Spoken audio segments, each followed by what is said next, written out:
All right, Matt, get us going, please. All right. Hey, Dave, I think you said something last night. You expected a fight from South Carolina, and then they had the coaching change today, maybe even, added a little bit more motivation in there. What did you see from them, and what did you see from your team and rallying to win?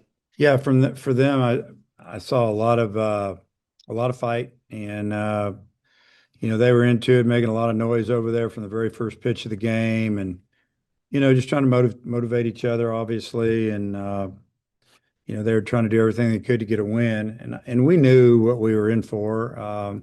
You score runs like we did last night, we knew it was going to be 3-2, 4-3. It was going to be tight.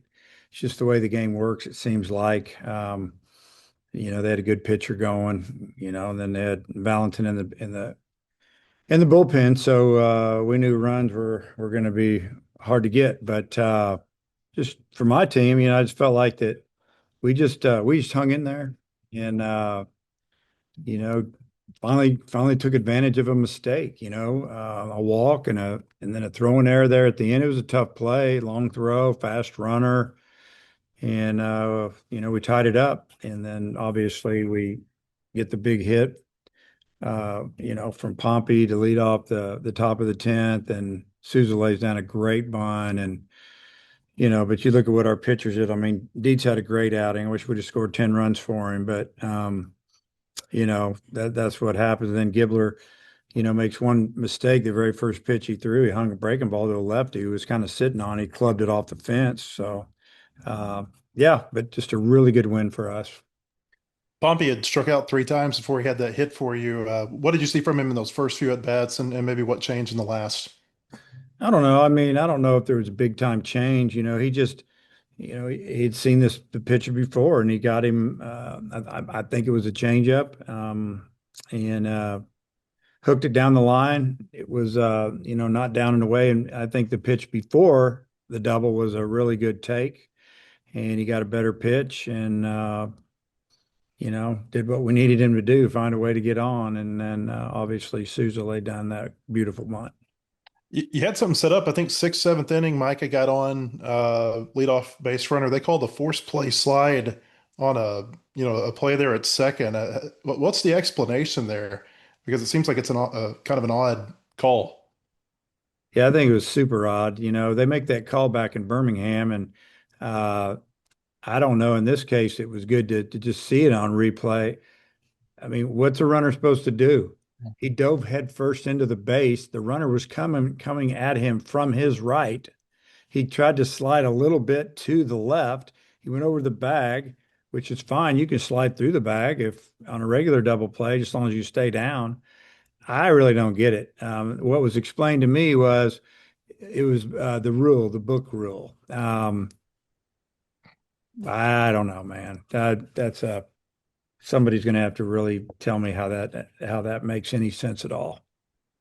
You touched on Dietz and Gibbler, but just the way that they battled for you in a tight game and seemed to make big pitch after big pitch. I wonder what you thought about that aspect of their performance. Yeah, just really good job. I mean, if you look at it going into this series, South Carolina had handled left-handed pitching a lot better than they did have right-handed. I mean, I think they're hitting over 300 against lefties going into today.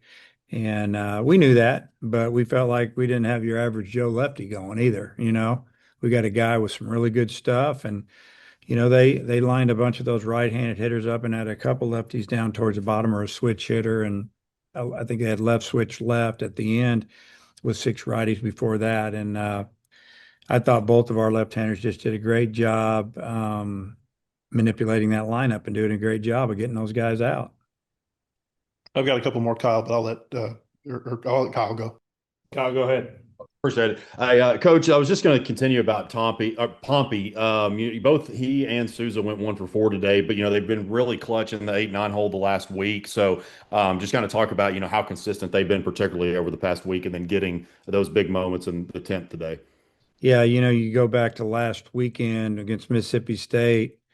Pompey hits the home run. Souza had a good day on the game one, and then Pompey continued to hit throughout the weekend. Souza did all week. They hit midweek, and then just doing what we need him to do. Get on base, score runs, turn that lineup over.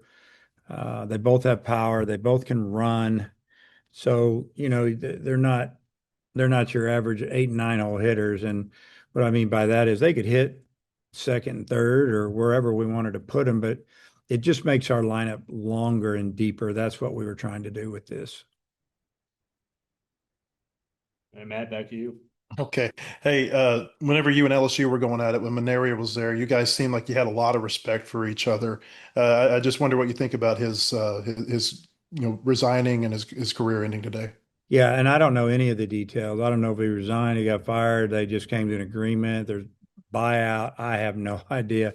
So, but just on Paul, yeah, a lot of respect for Paul. He's had a great career, and I know last year he was super frustrated with the way it went, and they are a lot better this year as far as talent, and they brought in a lot of transfers from other schools, and they're just going through a bad slide right now, it looks like to me, because they're physical. And anyway, yeah, I mean, I don't really know what else I can say about it right now, because again, I don't know the details. I mean, I feel bad for everybody involved. Damen Ruiz has homered 3 times in 4 games for you. That's kind of feels like a new aspect to his game. What have you seen from him in terms of the power? Just, I feel like he's obviously a lot stronger than he was when he walked in the door in August. And what I see really, to me, his swing is flattened out a little bit. And he's not topping the ball, and he's staying through the ball, and he's driving the ball. He had a ball off the center field batter's eye, and that was there was a light wind blowing out, but it was pretty much all him, and it hit halfway up. So he's been showing a lot of pop. And like I said, I think last night the ball he hit, it was called a home run last week, and then it was taken away.